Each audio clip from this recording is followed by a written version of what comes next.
a gente vai bater um papo sobre um tema bastante polêmico e bastante espinhoso. Mas o nosso convidado vai nos ajudar a descascar esse abacaxi. Antes de começar o papo, eu peço, como sempre, para você se inscrever no canal e ativar o sininho aí, tá? Bom, o convidado para essa entrevista é o pastor batista e doutor em ciências políticas Valdemar Figueiredo Filho. Ele, há 4 anos, lançou o livro Abuso de Poder Político, Econômico, Teológico e Simbólico, e que trata de, como o título do livro fala, de várias modalidades de abuso, inclusive de poder teológico, religioso. Então, a gente está aí no meio de uma grande polêmica dessa mistura da religião evangélica com a política. Primeiro, eu vou cumprimentar aqui o pastor Valdemar, tudo bem? Tudo tranquilo, tudo em paz. Obrigado aí pelo convite. Bom, pastor, deixa eu fazer a pergunta assim, direta, no peito. Os evangélicos na política,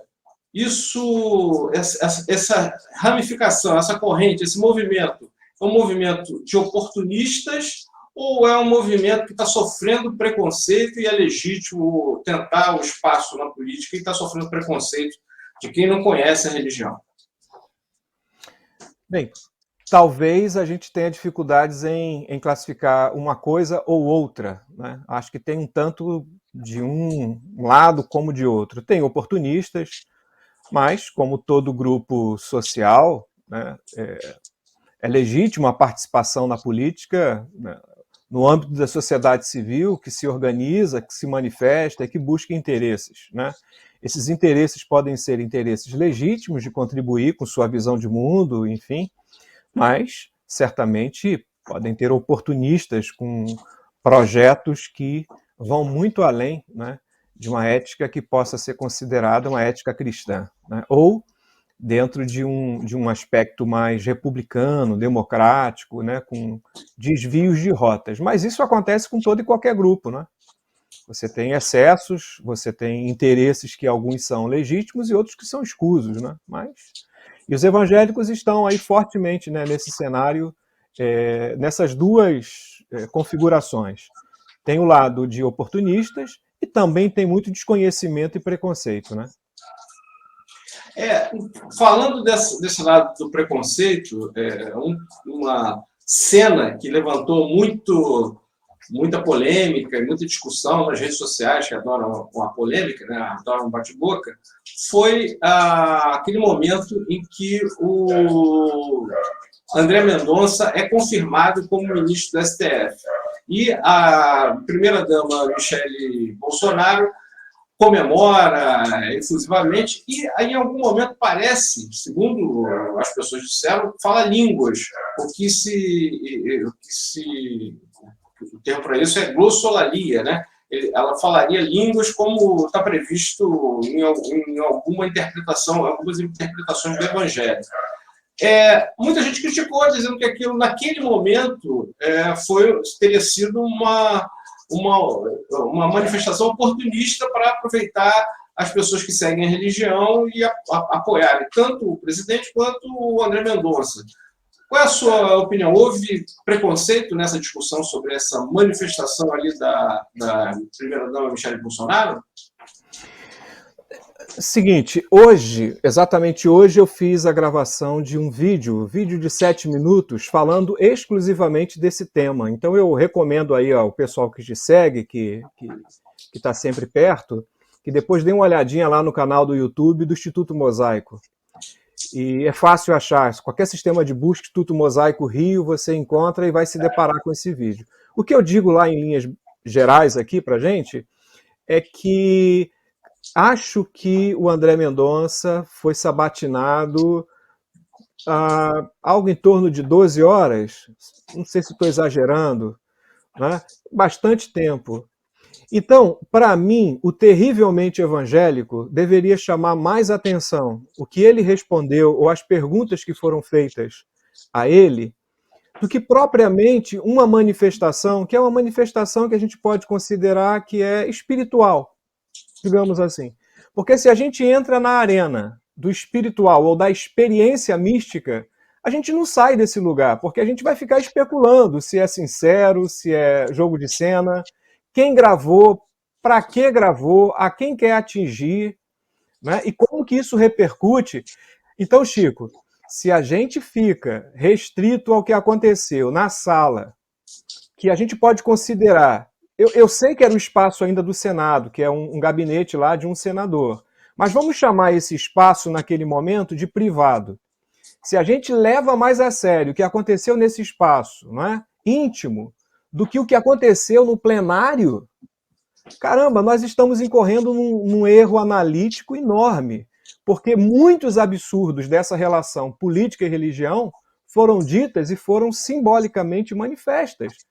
Não no chamado dom de línguas ou línguas estranhas, mas o que foi dito pelo André Mendonça deveria merecer uma repercussão muito maior.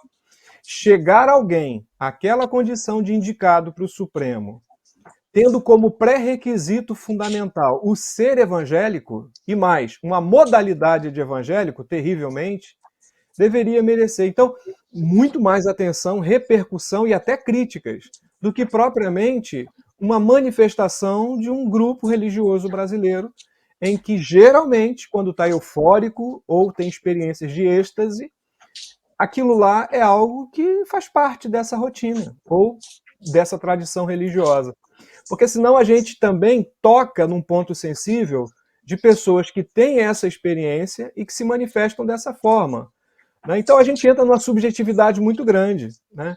Eu Tá certo. Não, eu acho que você tem razão, não é o principal fato, mas assim, eu acho que também o fato a indicação do André Mendonça por ser terrivelmente evangélico, como levantou o presidente, isso na verdade, o grande questionamento, o grande foco quanto ao André Mendonça foi justamente essa qualificação do presidente, essa mobilização dos líderes evangélicos. Aquela cena fechou o dia, né?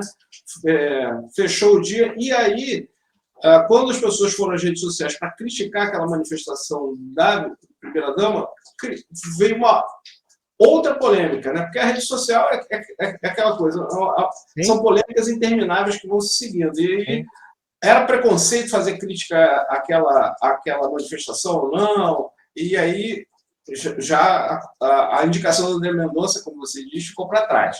Mas, voltando então ao principal, um dos pontos altos da sabatina do André Mendonça foi quando o senador Fabiano Contarato o questionou sobre a união civil de casais de pessoas do mesmo sexo. E ele tentou fugir, não ser objetivo. O senador voltou ao tema e ele disse que vai garantir, estará no STF para garantir os direitos constitucionais das pessoas do mesmo sexo ou de quem quer que seja. E aí, no dia seguinte, o que se viu foram manifestações tanto do pastor Silas Malafaia, que usou um termo que até usei depois num artigo, dizendo que o André Mendonça deu uma cama de gato nos senadores, e o deputado Sóstenes Cavalcante, que disse que André Mendonça tinha sido exaustivamente treinado para responder aquela questão, que aquela era a questão mais perigosa. Em suma, os dois representantes evangélicos na política, mesmo que o Silas Malafaia não seja deputado, ele está fazendo política o tempo todo, dizendo que, na verdade, o André Mendonça tinha enganado os senadores. Como é que você vê essa questão ali? Então, alguns perderam completamente a modéstia, não é? E também perderam essa capacidade de perceberem o quanto é grave o que eles estão dizendo e o que eles estão manifestando. Então, a mentira pode, né? A mentira pode, porque foi treinado para mentir. Toda a trajetória do André Mendonça para vestir, né, o modelito do terrivelmente evangélico foi exatamente afirmando essa agenda. Uma agenda que persegue, uma agenda que nega, uma agenda que retrocede à Constituição de 1988. Uma Constituição que aponta para a cidadania e para os direitos, inclusive das minorias. Mas o que temos visto no Brasil, de setores evangélicos, é dizer que a Constituição ela é avançada e precisa voltar. Quer dizer, e aí é óbvio que o André Mendonça não vai legislar, mas ele vai, com lentes fundamentalistas, ler o texto constitucional, assim como com as mesmas lentes, ler o texto bíblico. Então a hermenêutica bíblica também passa a ser a hermenêutica jurídica. Então, o que é isso? É de negação de direitos e, se possível, retroagir, voltar. E aí tem a frente parlamentar evangélica acompanhada de outras frentes, né? Exatamente para fazer esse trabalho de suspender, por exemplo, o que o senador estava ali dizendo, que tem uma família, e essa família não é menor, não é maior, não deve ter menos direitos do que qualquer outra família formada por heterossexual, ou normativa, como se diz, né?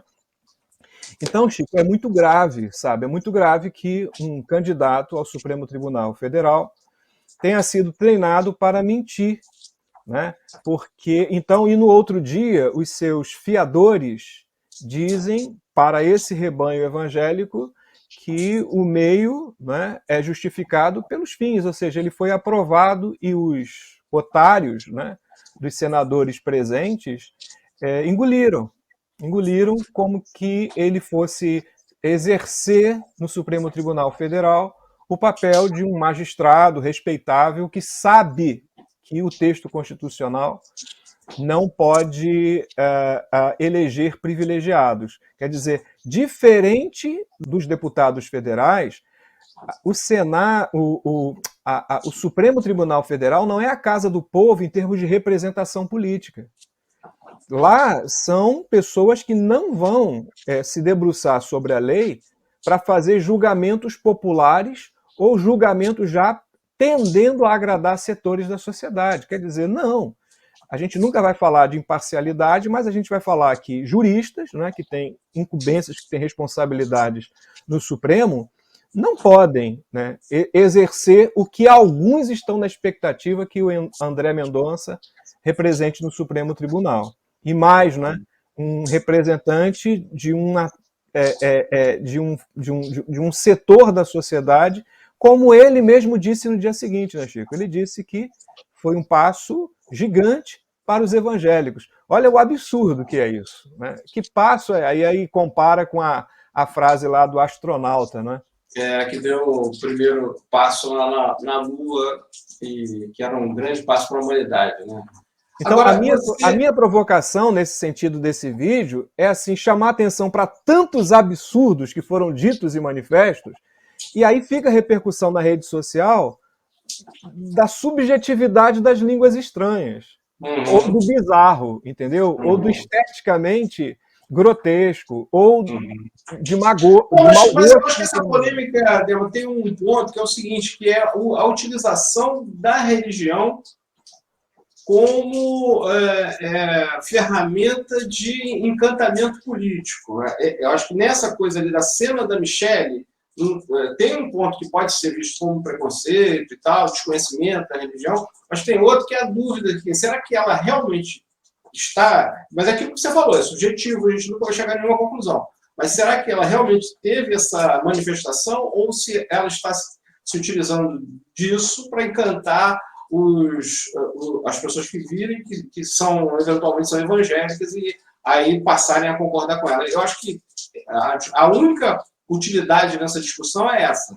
É saber se a religião está sendo utilizada politicamente ou não. Tirando isso, acho que não tem utilidade nenhuma essa coisa de saber se isso aí a gente nunca vai chegar a conclusão nenhuma, nem com relação a Michelle, nem com relação a milagres católicos ou manifestações em termos de candomblé. Isso a gente nunca vai chegar a conclusão nenhuma. Agora, você é batista. A gente está vendo você não é neopentecostal. Então, a gente está vendo um avanço dos neopentecostais, evangélicos neopentecostais, na política muito grande, né? ofensiva que foi, lá na década de 90, foi anunciada pelo bispo Edir Macedo. Já antes, nos Estados Unidos, já se desenhava um movimento desse tipo. E agora a gente tem os evangélicos neopentecostais em vários pontos da política. Aqui no Rio, a gente já teve um prefeito neopentecostal, a bancada evangélica tem vários. E agora temos um ministro que é apoiado pelos neopentecostais assim, de forma efusiva. Qual é o objetivo que você vê, ou que você se informa, o objetivo, onde se quer chegar? Aliás, tem outro ponto que eu vou agregar, é que o presidente Bolsonaro disse hoje ou ontem que, se for reeleito, ele indicaria mais 2 ministros terrivelmente evangélicos. Então, onde querem chegar os neopentecostais, os evangélicos, como é que não são neopentecostais, como é que assistem a isso tudo? Bem, eu queria enrolar mais isso, tá? Dizer o seguinte, que já foi o tempo que a gente conseguia, em termos políticos, separar neopentecostais do outro bloco evangélico. Hoje está muito mais misturado. Então, grupos, setores que são chamados de evangélicos históricos, denominacionais, como batistas, presbiterianos, metodistas, né?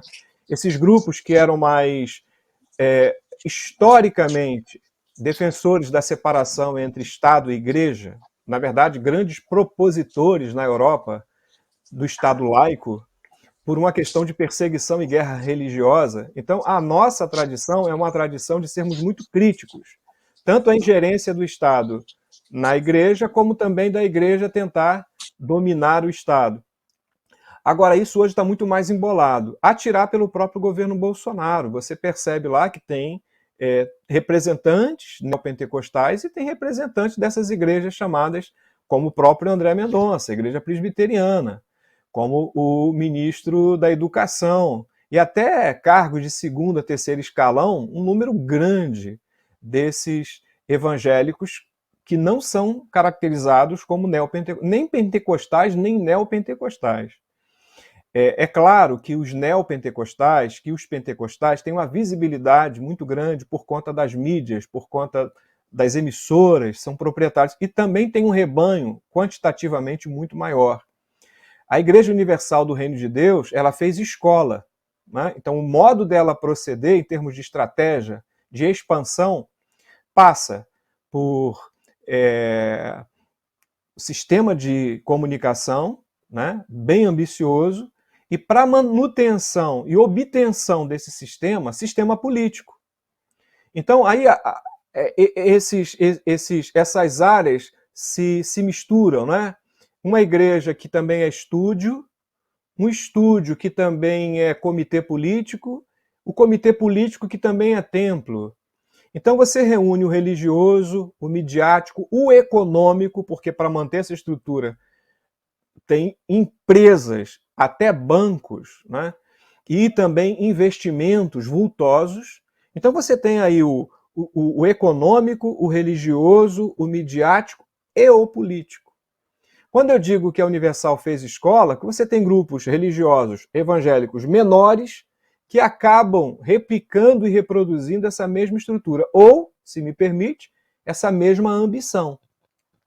Então, no caso do bispo Edir Macedo, ele escreveu um livreto, que para uns é um desses, né, em que ele declara um plano de poder, em que ele fala de um projeto de domínio, que ele fala de ocupar espaços, por aí vai.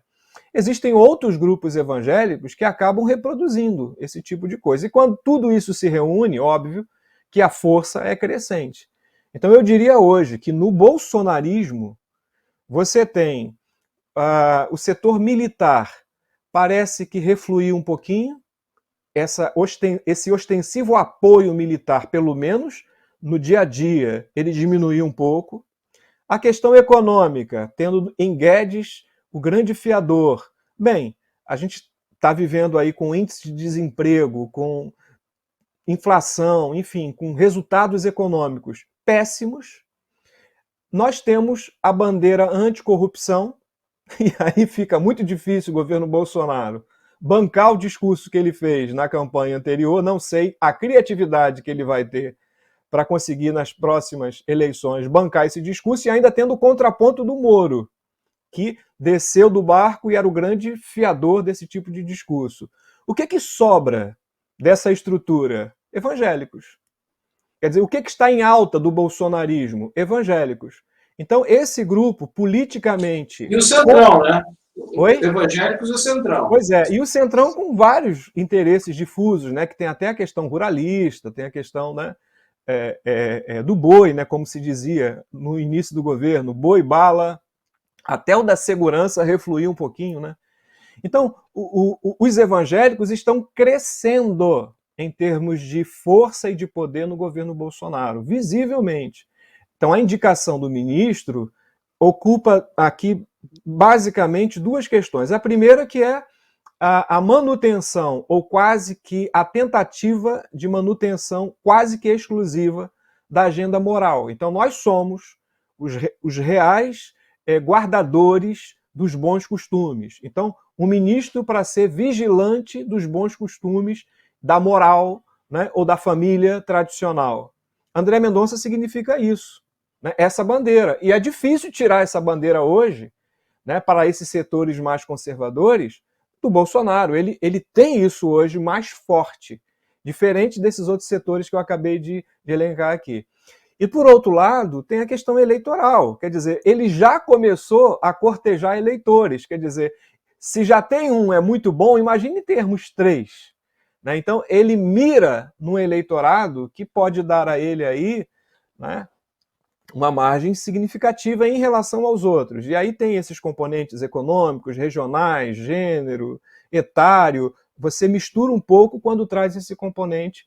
Então, há uma instrumentalização, há uma busca por instrumentalização muito grande, muito grande. Então, você tem vários setores evangélicos sendo cortejados de diversas formas. Inclusive, Chico, cruzando parte do Centrão é também frente parlamentar evangélica. Parte da frente parlamentar evangélica é Centrão. Então, essas o coisas... Centrão tem braços em todas as áreas, inclusive até na esquerda, né? A gente viu em algumas votações aí que o Centrão, todo mundo sempre imagina, quando você fala Centrão, todo mundo imagina forças de centro-direita, extrema-direita até. Mas a gente viu em algumas votações que até a esquerda votou com o Centrão, né? Então, sem dúvida.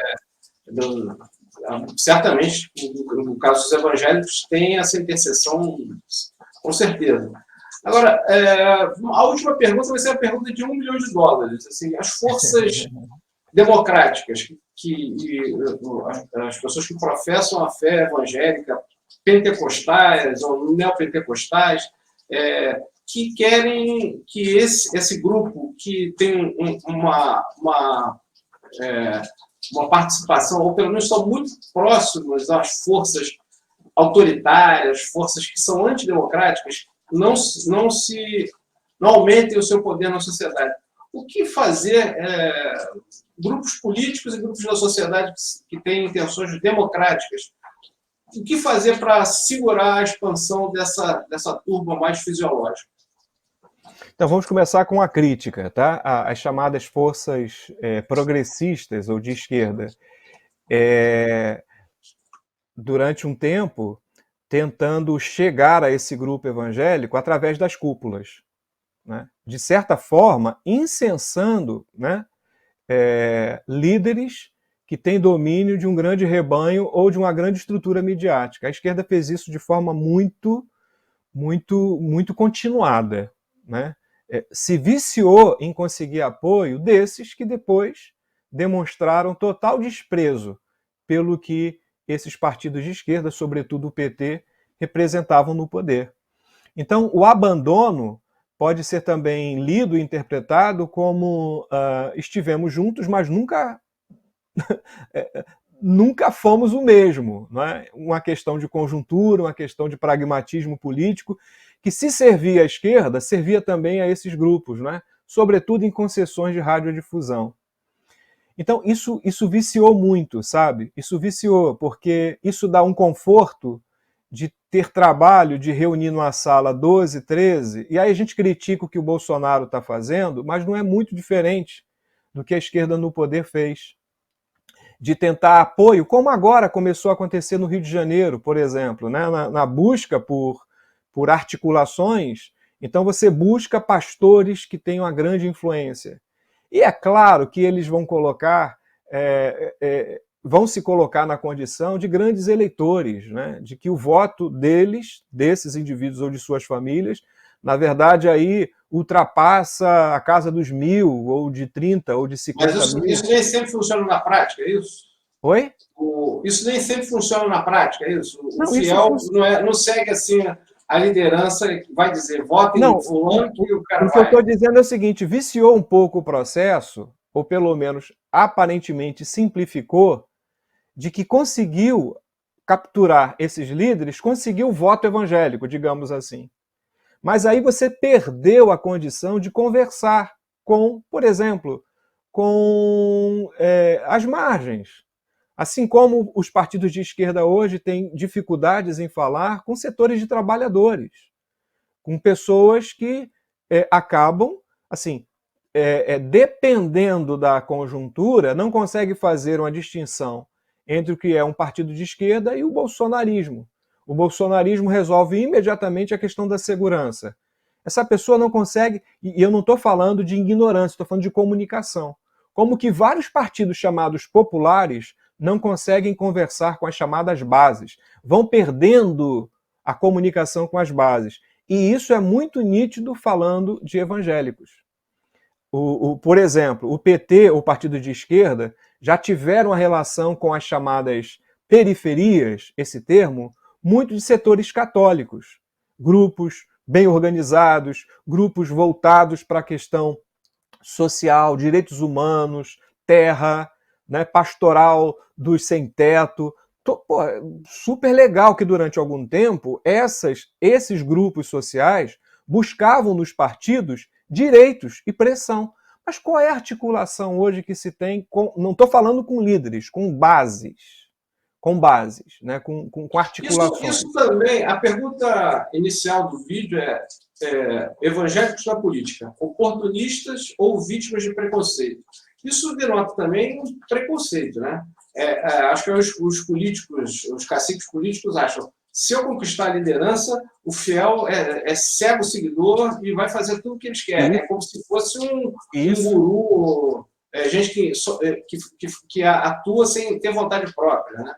E isso acontece, inclusive, atualmente, buscando-se personalidades, né, evangélicas de esquerda, como a tentar se contrapor, né, a esses. Então, eu acho que é uma leitura errada de política. Eu acho que pragmaticamente pode dar certo. Não estou dizendo que não dá certo eleitoralmente, mas eu estou dizendo em termos mesmo de princípios, como você falou, né, democráticos, de fortalecimento da vivacidade dos grupos sociais. Eu acho que assim você pode ter uma vitória aqui e uma derrota. Enfim, você não forma uma cultura política, aquilo que tem se criticado, né? Você forma consumidores, mas não forma cidadãos, né? Eu acho que no campo religioso isso se identifica muito fácil. Então, há setores que querem a democracia ou que querem, não estou dizendo cortejar o eleitor, mas quer conversar com as bases evangélicas, deveria fazer isso em períodos que não são necessariamente períodos pré-eleitorais. Isso deveria decorrer da própria essência ou da condição de ser um partido político ou um grupo social. Vamos torcer que ouçam a sua sugestão aí, porque realmente essa relação da política, dos políticos com os evangélicos realmente viciada. Eu acho que, principalmente quando chega na eleição presidencial, essa busca por votos parece que vale tudo para conseguir o seu pastor, não é nem o fiel, como você disse, não se chega a ele. Mas assim, cada um consegue a sua liderança evangélica, alguns de um lado, outros de outro, e vamos ver quem consegue mais votos. Então, fora das eleições é que é o ponto, quando realmente a gente vai ver quem tem interesse em melhorar a vida das pessoas, sejam evangélicas ou não. Valdemar, fala do Instituto Mosaico, para a gente terminar aqui. Qual é a tarefa, como é que se acessa o Instituto? Então, a forma em que você conhece mais o Instituto é pelo site, né? www.institutomosaico.com.br. Então, super fácil, www.institutomosaico.com.br. De lá, você migra imediatamente para o canal do YouTube, que também é a mesma coisa, Instituto Mosaico, você se depara com a gente. É uma tentativa de ter uma cooperativa, gente que produz, que reflete sobre espiritualidade, sobre ética, sobre política, direitos humanos, nessas áreas, coisas que as pessoas produzem, eu replico, coisas que as pessoas produzem para o canal do YouTube, ou você mesmo já esteve lá. Então, mosaico porque a gente quer diversidade, a gente não quer trazer um grupo de uma tendência ou de uma opinião.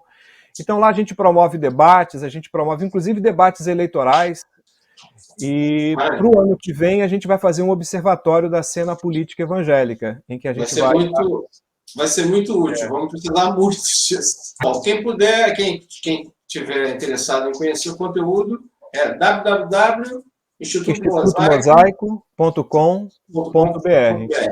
Eu gostaria muito que as pessoas se inscrevessem no canal do YouTube e habilitassem o sininho, isso ajuda bastante. Maravilha. Então tá bom, eu conversei aqui com o pastor Batista, doutor em Ciências Políticas, Valdemar Figueiredo Filho, autor do livro Abuso de Poder, Político, Econômico, Teológico e Simbólico. Permita-me uma pequena propaganda? Claro, por favor. O livro mais recente é A Fraquejada de um País Terrivelmente Evangélico, sobre a eleição de Jair Bolsonaro. É um canto, na verdade não é nem um livro acadêmico, é um canto. Não sei se é de Cisney, mas é um canto. O título já é bastante... o título já diz, né? Mexe bastante com a curiosidade. Então tá bom, Ademar, muito obrigado por você ter separado esse tempo para bater esse papo com a gente. E você que acompanhou essa entrevista, fique ligado nas próximas entrevistas, nos próximos vídeos do canal. Como o Valdemar falou aqui também, se inscreva no canal, ative o sininho e até a próxima.